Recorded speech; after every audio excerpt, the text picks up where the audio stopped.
అల్లూరు సీతారామరాజు జిల్లా మారేడుమిల్లి ఎన్కౌంటర్లలో మృతి చెందిన 9 మంది మావోయిస్టుల మృతదేహాలను ఇప్పటికీ పోస్ట్ మార్టం ప్రారంభం కాలేదు. పోస్ట్ మార్టం త్వరితగతిన పూర్తి చేయాలని కోరుతున్నారు మావోయిస్టుల బంధువులు. రంపచోడవరం ఏరియా ఆసుపత్రిలో పడిగాపులు కాస్తున్నారు.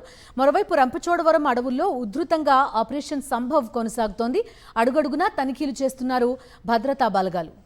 రంపచోడవరం నుంచి జాయిన్ అవుతున్నారు మా కరెస్పాండెంట్ హరీష్. పూర్తి వివరాలు అందిస్తారు. హరీష్, చెప్పండి, ఎందుకని పోస్ట్ మార్టం ప్రక్రియ ఆలస్యం అవుతోంది? జనరల్లీ బంధువులు ఎవరన్నా వచ్చి ఓకే అనుకుంటే పోస్ట్ మార్టం మొదలు పెడతారు కదా, ఎందుకు ఆలస్యం అవుతోంది?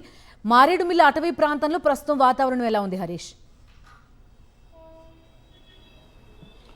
బిందు, రంపచోడవరం ఏరియా ఆసుపత్రిలో 2 ఎన్కౌంటర్లకు సంబంధించిన 13 మృతదేహాలు, ఎవరైతే అగ్రనాయకుడు మావోయిస్టు అగ్రనాయకుడు హిడ్మాతో పాటు టెక్శంకర్ మృతదేహాలకు సంబంధించి మొత్తం 13 ఉన్నాయి. ఈ 13లో హిడ్మా అతని భార్య రాజేల మృతదేహాలకు ఇప్పటికే పోస్ట్ మార్టం పూర్తయింది. ఛత్తీస్గఢ్ పంపించడం జరిగింది. అదేవిధంగా రెండో రోజు 19వ తేదీన జరిగిన ఎన్కౌంటర్కి సంబంధించి ఆ రోజు లభ్యమైన మృతదేహాల్లో టెక్శంకర్ అదేవిధంగా దేవే ఇద్దరు మావోయిస్టులకు సంబంధించిన మృతదేహాలకు పోస్ట్ మార్టం పూర్తి చేసి ఆ బంధువులకు అప్పచెప్పారు. వీటితో పాటు మిగతా 9 మంది కూడా పూర్తిగా ఛత్తీస్గఢ్కి చెందినారు. వీళ్ళకి సంబంధించిన బంధువులు అయితే కొంతమంది రావాల్సి ఉంది. కొంతమందికి సంబంధించి అయితే బంధువులు రంపచోడవరం ఏరియా ఆసుపత్రిలో ఈ పోస్ట్ మార్టం పూర్తవుతున్నది ఎదురు చూస్తున్నారు. వీళ్ళందరూ కూడా పోలీసుల అదుపులోనే ఉన్నారు.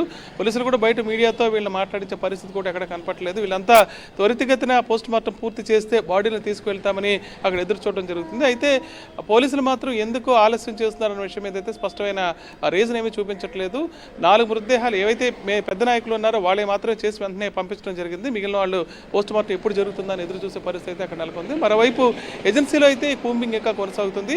ఈ నెల 18న హిడ్మా ఎన్కౌంటర్ జరిగింది. అదేవిధంగా 19న టెక్శంకర్తో పాటు మరో 6 మావోయిస్టుల ఎన్కౌంటర్ జరిగింది. ఈ రెండింటికి పూర్తయిన తరువాత మొత్తం రంపచోడవరం ఏజెన్సీ అంతా కూడా భద్రతా బలగాలతో వలయాల్లోకి వెళ్ళిపోయింది.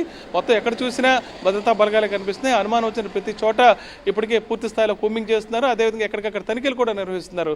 సాధారణంగా ఇది పర్యాటక ప్రాంతం. ఈ ప్రాంతంలో ఇతర సెలవు రోజు వస్తే చాలా అనేక మంది ఉభయ తెలుగు రాష్ట్రాల నుంచి రావడం జరుగుతుంది. వీళ్ళంతా కూడా ఇప్పుడు ఆగిపోయే పరిస్థితి. ఎక్కడికక్కడ పోలీసులు చెప్పారా? ఎందుకంటే ఛత్తీస్గఢ్ లో ఆ మధ్య జరిగిన ఒక ఎన్కౌంటర్లో ఒక అగ్రనేత చనిపోతే సామూహికంగా దహనం చేసేసిన పరిస్థితి కూడా మనం అప్పట్లో చూసాం.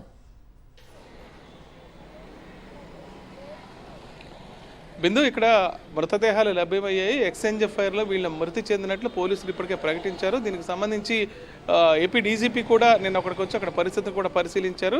ప్రస్తుతానికైతే 13లో 4 మృతదేహాలు మాత్రం అప్పచెప్పారు. మిగిలిన 9 రంపచోడవరం ఏరియా ఆసుపత్రిలో ఉన్నాయి. దీనికి సంబంధించిన సమాచారం కూడా వాళ్ళ బంధువులకు ఇవ్వడం జరిగింది. అయితే ఛత్తీస్గఢ్ నుంచి వాళ్ళు కొంతమంది రావాల్సి ఉంది. మరి కొంతమంది వచ్చినా సరే రకరకాల కారణాలు అయితే చూపిస్తున్నారు.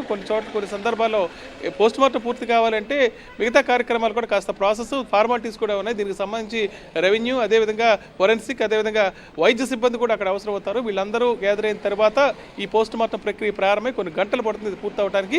అది పూర్తి చేసి ఇవ్వాల్సి ఉంటుంది. అయితే టెక్నికల్గా కానీ ఏ రకంగానూ అక్కడ కారణం అయితే చెప్పే పరిస్థితి అయితే లేదు. ఎందుకు ఆలస్యం చేస్తున్నారు, తమ బంధువుల బాడీస్ తమకు అప్పచెప్పండి అని ఎవరైతే మృతుల తరపున బంధువులు అడుగుతున్నా సరే పెద్దగా అక్కడ రెస్పాన్స్ అయితే కనిపించడం లేదని చెప్పాలి. వాళ్ళు ఎప్పుడు ఇస్తే అప్పుడు బంధువులు తీసుకెళ్లే పరిస్థితి అక్కడ చోటు చేసుకుందని చెప్పొచ్చు. Bindu. Right Harish, thank you.